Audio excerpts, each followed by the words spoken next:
Hey everyone, today I'm going to be talking about my custom Polaroid camera.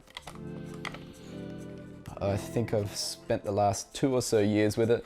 It's a wonderful camera, and the reason for the customization is due to the lens. I was unhappy with my original lens. Originally it was an automatic camera, providing a automatic exposure through a little light meter, but I wasn't happy with it as it was rendering an underexposed image, a bit too dark. So I wanted to have a lens with some kind of manual function, just so that I can input my, my aperture and my shutter speed values, as opposed to relying on the camera to figure that out for me and potentially getting it wrong. I changed the lens over through the help of a section of a website, and I'll make sure I link that below, but that was very helpful as it helped me understand what to take out, what to remove, what to drill, and that kind of thing. Now the camera uses a bellows system.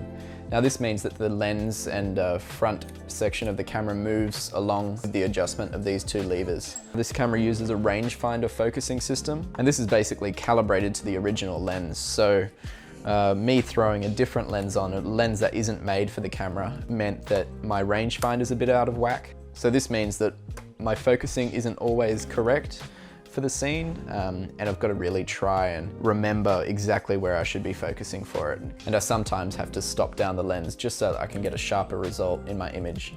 Another section that you need to kind of be made aware of whenever using this camera is the bellows. Now they can sometimes fold in a little bit, which means that the film doesn't actually pass through, it doesn't get channeled through to the sensor properly. And an example of this, just visually, is this image that I took the other day, which basically you can see these darker kind of edges, and the reasoning for that is because these bellows were actually kind of folded in as I was taking the photo. So it meant the light from the lens couldn't fully channel through to the sensitive section of the camera.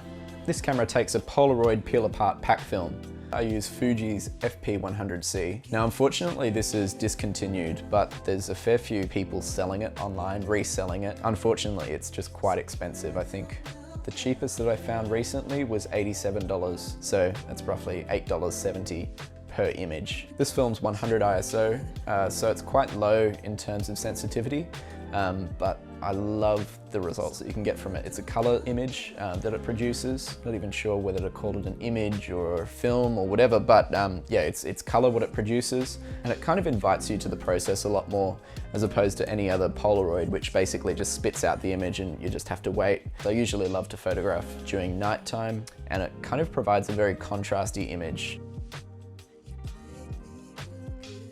The first thing I make sure I do, even before loading my film, is clean my rollers. I've personally run into this issue where I've had a bit of gunk kind of left over on my rollers from the chemicals, and basically that caused some semicircles, some light semicircles appearing on my images, and I thought, in all honesty, it was probably due to the lens because I'd recently done the lens conversion, but it was actually just due to these marks being left on the rollers, and they're easy to clean off. You just basically open the back of the camera, and there's this little tab that you need to pull, which actually just allows the rollers just to slide back. Then you can view them, see if they've got any issues. I then usually run a tissue or something over the sides of these, just to clean them up and make sure they're all good for the next roll, just because it is quite an expensive film and you don't really want to mess it up. To start shooting, make sure you take off all of the packaging of the film. You place your cartridge inside the back of the camera and then close the camera up.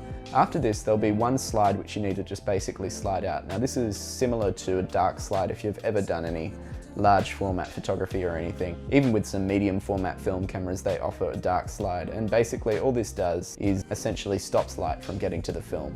Now this is only on the first sheet, so don't worry, there won't be any more dark slides. You just need to make sure you pull that one out before making your first exposure. Due to the manual lens, I need to have some kind of reading, some kind of light reading of the scene that I'm about to photograph. And for this I use a light meter. So I metered the scene and basically just input the settings into my camera before exposing. Now I usually also expose for the highlights just because of this contrasty thing. I don't really like having blown out highlights. I'd much rather have darker shadows. So usually when doing that, I use a light meter, and I might use a spot meter or something, just so that I can get a good reference. After making your exposure, you need to pull one tab out. Now this will have a number on it, and that'll coincide with what number frame you're up to in the pack. So it might be a number 1 or a number 5 or a number 7 or something, up to 10. And that'll just state what frame you're up to. But you pull this tab out and then that'll reveal another tab which you need to then pull out just so that your image starts to develop. And you pull it out and then you have to wait a little while. This is because the chemicals are actually just reacting and creating your image essentially. This time will actually change due to temperature of your location. So at the back of my camera, I've got here just a little chart just describing the relationship. So for 10 degrees Celsius, I've got to wait 270 seconds. For 35 degrees, I've got to wait 60 seconds. So it kind of changes quite drastically. And I usually take humidity into consideration as well if I'm in a humid place. You can find this chart on the back of your packaging. After I've waited that time, I then peel apart the image. Now I do it a little bit differently to others. Some people like to peel it from the corner, which is essentially what Polaroid or Fuji promotes, but I like to peel it from the other edges, giving me all of the instructions and everything still on the image. Visually, I prefer this method. Afterwards, you're left with a positive and a negative layer.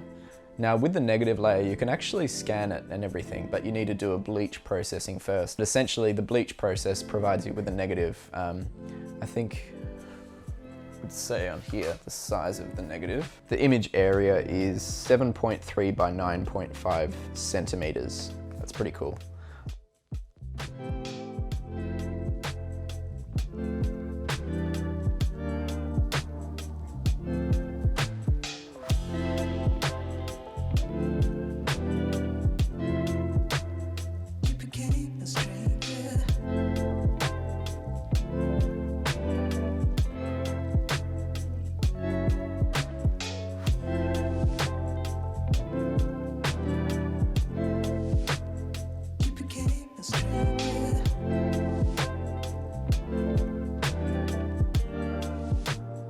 That's pretty much all for today, everyone. Thanks very much for watching.